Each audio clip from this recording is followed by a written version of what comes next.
আসসালামু আলাইকুম প্রিয় দর্শক, সর্বশেষ আপডেট সংবাদে সবাইকে স্বাগত জানাচ্ছি। আজকের গুরুত্বপূর্ণ আপডেট সংবাদগুলি আপনাদের মাঝে উপস্থাপন করা হবে, তাই আজকের গুরুত্বপূর্ণ আপডেট সংবাদ দেখার জন্য অবশ্যই ভিডিওটি শেষ পর্যন্ত দেখবেন। হরমুজ প্রণালী নিয়ে নতুন বার্তা দিয়েছে ইরান। এদিকে প্রিয় দর্শক, একটা ঘটনা ঘটে গিয়েছে, কিন্তু জাতিসংঘের সবাই ইরানের সঙ্গে বাগবিতণ্ডায় জড়ালো যুক্তরাষ্ট্র। মানে ইরান সরাসরি যুক্তরাষ্ট্রের যে জাতিসংঘ রয়েছে সেখানে যে কিন্তু তাদের পাওয়ারটা খাটিয়ে দিচ্ছে, এটাই হয়তো মুসলিমদের একটা শক্তি তৈরি করবে। তো যাই হোক, এদিকে 2 মাস পর হরমুজ প্রণালী পাড়ি দিল গ্যাসবাহী ট্যাঙ্কার। প্রিয় দর্শক, 2 মাসের ভিতরে হরমুজ প্রণালী পাড়ি দিতে পারেনি এই গ্যাসবাহী ট্যাঙ্কার, যার কারণে যে জ্বালানি যে সংকটটা সেটা আপনারা হয়তো দেখেছেন। তো যাই হোক, এরপরে কি রয়েছে, এরপরে আপনাদের মাঝে জানাবো হচ্ছে ইরানি জনগণের সাহসিকতার প্রশংসা করেছেন পুতিন, কি বলেছেন সেটাও আপনাদের মাঝে উপস্থাপন করা হবে। এবং সর্বশেষ আপনাদের মাঝে যেই আপডেটটা জানানো হবে সেটা হচ্ছে 35 ব্যক্তি প্রতিষ্ঠানের বিরুদ্ধে মার্কিন নিষেধাজ্ঞা, কঠিন জবাবের ঘোষণা দিয়েছেন ইরান। ইরান কি বলছে, কি ঘোষণা দিয়েছে সেটা আপনাদের মাঝে উপস্থাপন করা হবে। তাহলে চলুন, এখন তো আমরা জানলাম যেই সংবাদ শিরোনাম, এরপরে আমরা জানবো হচ্ছে বিস্তারিত।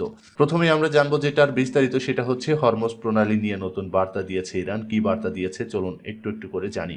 ইরানের উপ প্রতিরক্ষা মন্ত্রী ব্রিগেডিয়ার জেনারেল রেজা তালানি নিক জানিয়েছেন, যুক্তরাষ্ট্র ও ইসরায়েলি আগ্রাসনের সমাপ্তির পর দেশটি পারস্য উপসাগরের হরমুজ প্রণালী নিয়ে ওদিক দিয়ে জাহাজ চলাচলের অনুমতি দেবে, তবে তা ইরানের নিরাপত্তা নিশ্চিতকারী প্রোটোকলের অধীনেই হবে। গতকাল কিরগিজস্তানের রাজধানী বিশকেকে সাংহাই সহযোগিতা সংস্থার প্রতিরক্ষা মন্ত্রীদের বৈঠকে এই মন্তব্য করেন খবর প্রেস টিভির। তিনি বলেন, হরমুজ প্রণালী দিয়ে চলাচলের বর্তমানে যে বিধিনিষেধ আরোপ করা হয়েছে তা নিয়ে আন্তর্জাতিক উদ্বেগ ইরান প্রকাশ করেছে, ইরান স্বীকার করে। তবে তিনি দাবি করেন এইসব বিধিনিষেধ মূলত যুক্তরাষ্ট্র ও ইসরায়েলের হামলার প্রতিক্রিয়া, যা গত ফেব্রুয়ারির শেষ দিকে শুরু হয়ে 8 এপ্রিল যুদ্ধবিরতির মাধ্যমে স্থগিত হয়। তিনি আরো বলেন, আগ্রাসন পুরোপুরি বন্ধ হলে এবং ইরানের নিরাপত্তা বিঘ্নিত না হয় এমন প্রোটোকল মানা সাপেক্ষে বাণিজ্যিক জাহাজ চলাচল স্বাভাবিক করার বিষয়টি বিবেচনায় আনা হবে। তার মতে, যুদ্ধের সমাপ্তির পর বাণিজ্যিক জাহাজের নির্বিঘ্ন চলাচল নিশ্চিত করা হবে যদি এমন প্রোটোকল অনুসরণ করা হয় যা ইরানের নিরাপত্তাকে ঝুঁকিতে ফেলবে না। এদিকে হরমুজ প্রণালী দিয়ে জাহাজ চলাচল নিয়ন্ত্রণে নতুন একটি আইনগত কাঠামো প্রণয়নের উদ্যোগ নিয়েছে ইরান সরকার ও পার্লামেন্ট। প্রস্তাবিত এই অবস্থার আওতায় ইসরায়েল সম্পৃক্ত জাহাজের উপর পূর্ণ নিষেধাজ্ঞা আরোপ করা হতে পারে। পাশাপাশি শত্রুভাবাপন্ন দেশ ও তাদের সহযোগী প্রতিষ্ঠানের জাহাজের উপর কড়াকড়ি আরোপ করা হয়। এছাড়া পশ্চিম নিষেধাজ্ঞার কারণে হওয়া ক্ষতি পুষিয়ে নিতে প্রণালী ব্যবহারকারী জাহাজের উপর টোল আরোপের পরিকল্পনাও করছে তেহরান। বর্তমানে হরমুজ প্রণালীতে চলাচলে বিধিনিষেধের কারণে আন্তর্জাতিক বাজারে তেলের দাম উল্লেখযোগ্যভাবে বেড়েছে, যা যুক্তরাষ্ট্র ও ইউরোপের উপর বাড়তি চাপ তৈরি করেছে। গাইজ, শুধু যুক্তরাষ্ট্র এবং ইউরোপের উপর বাড়তি চাপ তৈরি করছে না, গোটা বিশ্বই এখন চাপের মুখে রয়েছে এই জ্বালানি তেলের সংকটের কারণে।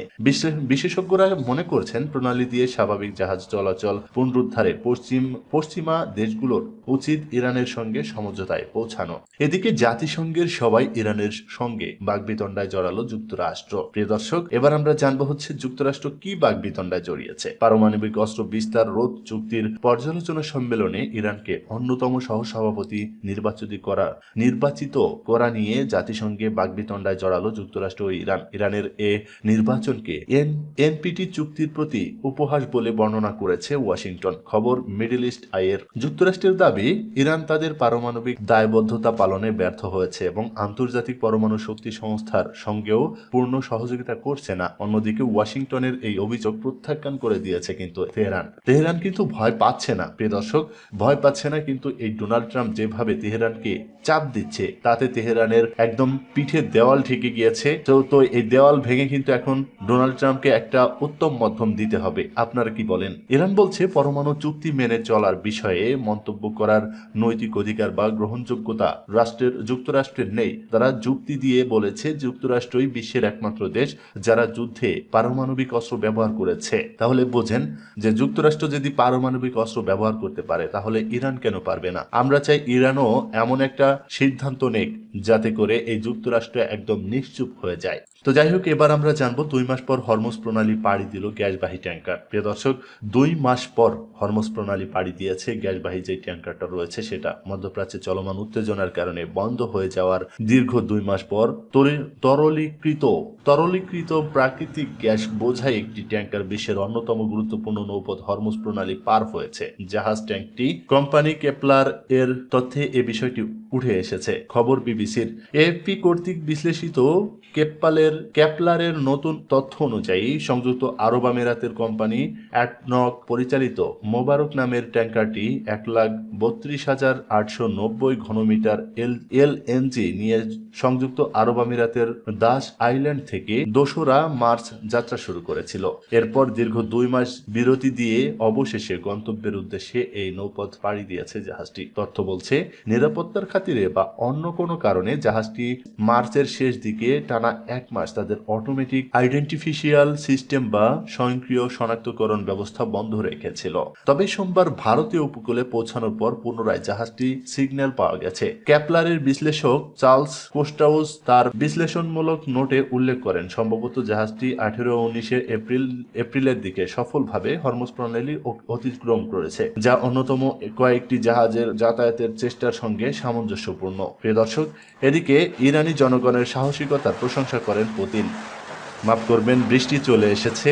তবে সর্বশেষ আপডেট আপনাদের মাঝে অন্য কোনো ভিডিওতে জানানো হবে। ততক্ষণ সবাই ভালো থাকুন, সুস্থ থাকুন। আল্লাহ হাফেজ।